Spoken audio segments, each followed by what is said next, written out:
Hello everyone, welcome back to another Navigating BrickLink video. Today what we're going to be doing is going over the notification section, the coupons, and the fees. In the last couple of videos we've gone over the settings section, as well as the order page, and something else I think too. But today what we're going to be doing, like I said, is these three sections. But with that being said, if you like this video and you find it useful, click the thumbs up. And if you're not subscribed yet, go ahead and click that subscribe button there. Get straight into it, we'll show you the notification section. So there are two ways to notify people on your BrickLink store, or to notify potential customers if you would like. This first section here is to notify them of the pieces that you have in your store if they have a certain piece on their wanted list. So when you make a wanted list, you can check a little checkbox at the bottom that says notify me if a store has this available, and then they'll get these emails here. So essentially what this is, and it can also be accessed by either clicking this button here, or if you hover over this, you can see it says notify one lot in your inventory down here. This sends them an email that says, my store has this piece on your list in our inventory. So to start out, you can click this customize my wanted list email, and essentially this is the default. We haven't really changed it, but what it says is, dear person, buyer, these items, and then it lists the items as available in our store. We hope to see you soon, whatever. You click submit changes if you want to change any of that. And then when you click this notify members button, you'll get this little screen that says it's sending out notification emails to specific users. And then you'll get an email that looks like this, and it says, congratulations, this has been sent to this many users, and now you know that many more people have seen your store, or potentially could go check out your store. And as long as they like the prices, there's no reason they shouldn't place an order. The second section to contact people at your store and stuff is this store mailing list down here. Now this is people who specifically have subscribed to your store. So that means they've clicked the little button in the top right that says fans, and they've clicked the thumbs up, and they have checked the box that says I want to subscribe. So what you can do by clicking this contact my store mailing list is actually type out an email or a notification that you want to send to those people. Now not everyone who's a fan of your store is a member to be sold or to be notified. So you can see we have like 30 something fans, I think, and now there are 12 members here who want to be notified. But essentially I can type in huge sale today only, and then I can type in all items 20% off, whatever I want the message to be. And when I click that send message, it will notify everyone that is on my list. In this case, it would be 12 people. Hopefully that makes sense. That's about it for the notify section. The next section is the coupons.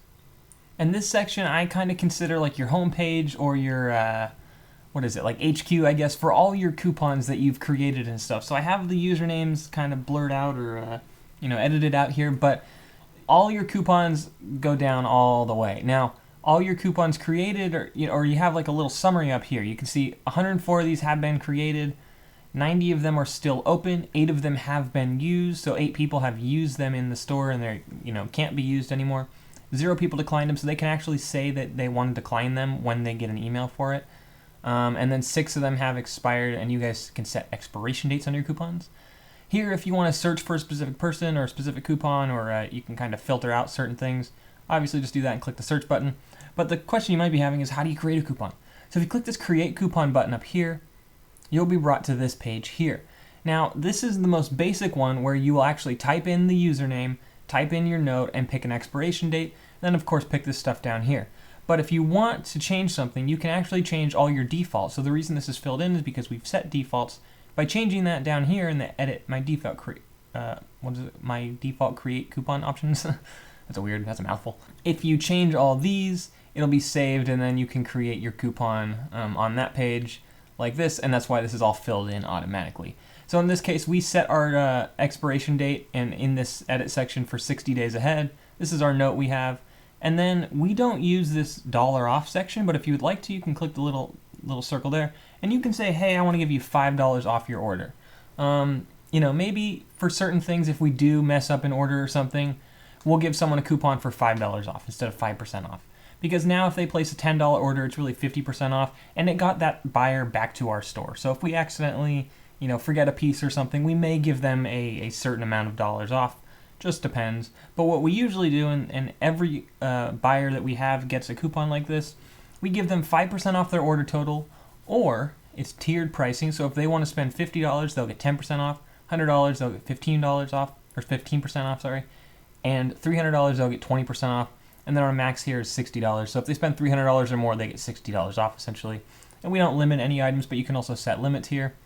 And it's very basic. Once that username is typed in, you click the Create Coupon button. From my experience, you don't have to enter this code, but you know, you can if you would like. I do sometimes. I never know exactly why it's there because it doesn't make you do it. But also, if you go to the My Store page and go to the Orders page, you can create coupons using this small little, almost little bag of money there. You can see it says Create Coupon. So if you click on that, it'll bring you to the same coupon page. And in this case, the username is already filled in. So it's already set for that person. I have it whited out so you can't see it. But you know, it's already set for that person right now. And then all you do is click the Create Coupon button. Very easy. Now you have a coupon. And the last section we're going to be going over is the fees section. So if you click on that, this is kind of where all your bills are from BrickLink, or from Lego technically now. And you can see, you know, kind of all your breakdowns and stuff at the bottom here of specific BrickLink orders and how much it cost you in fees for all those. And you can go all the way back to the beginning. Really fun there. But up here is kind of the main section. The amount due, I think it's the 10th day of every month. I could be wrong, but every 10th day they will send you an invoice for the past month. So this case, this was for, what month are we in? This is for March. So we just haven't paid that yet. And we owe $34.40 in March. And you can see the payment is due on May 4th. You can pay with PayPal or a credit card. And if you read this little thing down here, it says cancellations finalized after the billing period will be credited to your next bill. That just means if you're charged for a cancellation or for an order that was canceled, it'll be applied to your next bill as a credit, so you're not charged for it twice. Down here is the current balance. So this just takes in the past amount as well as the like the estimated, or the what would be the total so far, I guess, for the current month. So in this case, this is our March and April at the moment.